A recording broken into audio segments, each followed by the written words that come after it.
Hello everyone, আমি প্রিয়াঙ্কা দে, taro reader. আজকে যে টপিকটা নিয়ে কথা বলবো সেটা হচ্ছে কালেকশন। লাইফে কি কি কালেকশন করবেন, কি কালেক্টেড করবেন, এন্ড সেটা আপনার কাজে লাগবে। মানুষ কালেকশনের কথা ভাবলেই আগেই প্রথমে মাথায় আসে টাকা, টাকা পয়সা, বাড়ি ঘর জমি, এগুলো জিনিসই মাথায় আসে। কিন্তু একটা জিনিস ভেবে দেখবেন যে এই জিনিসগুলো যে আপনি কালেকশন করছেন, কার জন্য কালেকশন করছেন? এই জিনিসগুলোকে আপনি নিয়ে উপরে যেতে পারবেন? যেখান থেকে আমরা এসেছিলাম সেখানে তো আবার রিটার্ন যেতে হবে না, গন্তব্যস্থলে যেখান থেকে এসেছি সেখানেই যাব। তো এই জিনিসগুলো কি আমরা সেখানে নিয়ে যেতে পারবো?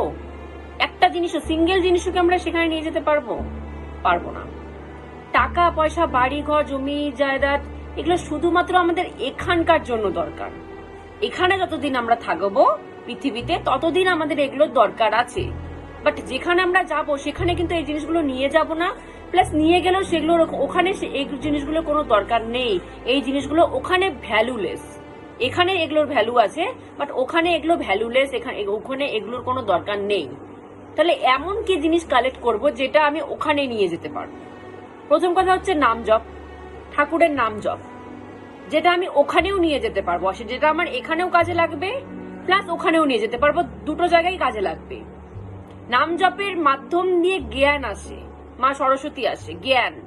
এই যে জ্ঞানটা পাবো, জ্ঞানটা কালেকশন করব, এই জ্ঞানটার মাধ্যম দিয়ে যেটা আসল সত্য লাইফের, আমরা লাইফে আসল সত্য মানেই বুঝি সাকসেসফুল হওয়া, টাকা ইনকাম করা, এই দুটোই আমাদের মাথায় প্রথম আসে।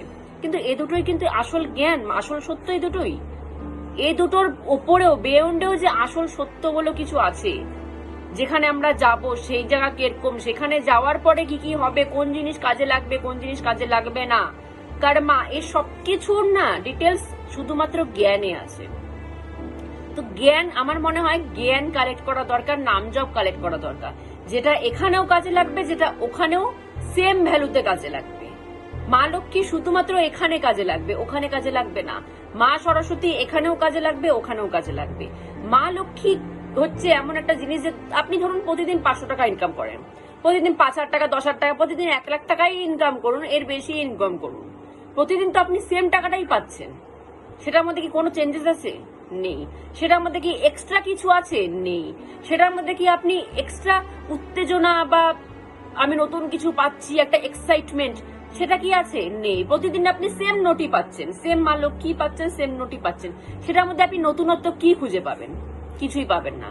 কিন্তু যদি জ্ঞান, নাম জপের দ্বারা যেগুলো যেগুলো মানুষের বডিতে চেঞ্জেস আসে, জ্ঞানের মাধ্যমে মানুষ যেগুলো যেগুলো চেঞ্জেস আসে, নতুন নতুন প্রতিদিন যে জ্ঞান পায়, যে নাম জপের মধ্যে নতুন নতুন কিছু শিখতে পারে, সেগুলোতে প্রতিদিন নতুনত্ব আছে। প্রতিদিন আপনার জানার ইচ্ছাটা বেড়ে যাবে, বোঝার ইচ্ছাটা, চাওয়া পাওয়া বেড়ে যাবে এই জিনিসটাতে।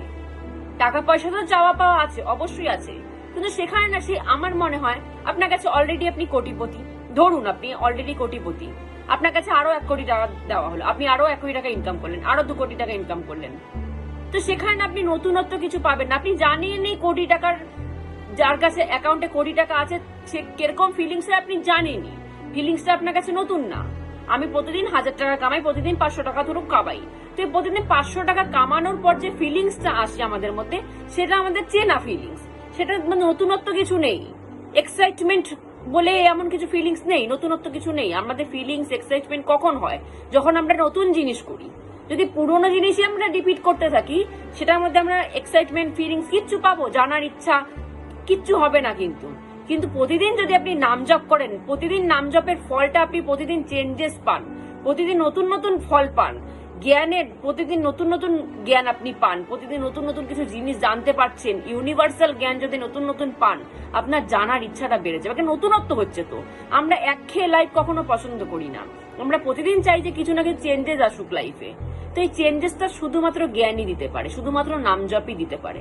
নাম জপ করবেন, জ্ঞান যখন আসবে দেখবেন প্রতিদিন লাইফ আপনার আলাদা, প্রতিদিন আপনি কিছু শিখতে পারছেন, প্রতিদিন আপনি জ্ঞান পাচ্ছেন, প্রতিদিন আপনি যেটা আগের দিন ভেবেছেন সেটাকেই আপনি মডিফাইড করতে পারবেন পরের দিন।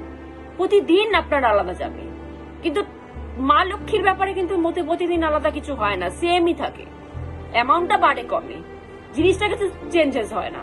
কিন্তু মা সরস্বতী কিন্তু প্রতিদিন আপনাকে চেঞ্জ করবে, প্রতিদিন আপনাকে ভাঙবে, প্রতিদিন আপনাকে গড়বে। পুরো প্রক্রিয়াটাই ডিফারেন্স এখানটায়। তো এমন জিনিস কালেক্ট করবেন যে এখানেও কাজে লাগবে, ওখানেও কাজে লাগবে, এমন জিনিস কালেক্ট করবেন না যে এখানে কাজে লেগে গেলেও আমার পরবর্তী যারা জেনারেশন তারা এখানে ভোগ করবে, ওখানে আমি নিয়ে যেতে পারবো না, টাকা পয়সা আমি ওখানে নিয়ে যেতে পারবো না, জ্ঞানটা নাম জপটা আমি ওখানে গিয়েও প্লেস করতে পারবো যে আমি এতটা নাম জপ করেছি, এতটা জ্ঞান আমি পেয়েছি, এই কালেক্ট করে আমি নিয়ে ওখানে দিলাম, ওটা আপনি ওখানেও সাবমিট করতে পারবেন। কিন্তু টাকা পয়সা আপনি ওখানে সাবমিট করতে পারবেন না, ওখানে কোনো ভ্যালু নেই, ভ্যালুলেস। তো এরকম জিনিসই কালেক্ট করবেন যেটা আপনার ইহকাল অ্যান্ড পরকাল দুটোতেই কাজে লাগবে। শুধুমাত্র ইহকালের জন্য কালেক্ট করে লাভ নেই। ইহকালের জন্য করছেন, যেটা আপনার এখানে থাকার দরকার, যতটুকু দরকার আপনি করছেন, অবশ্যই করবেন, কিন্তু এরকম জিনিসের সাথে অ্যাড করবেন যেটা আমার পরকালেও কাজে লেগে যাবে। তো আজকে আমরা এখানে স্টপ করছি। জয় গুরু।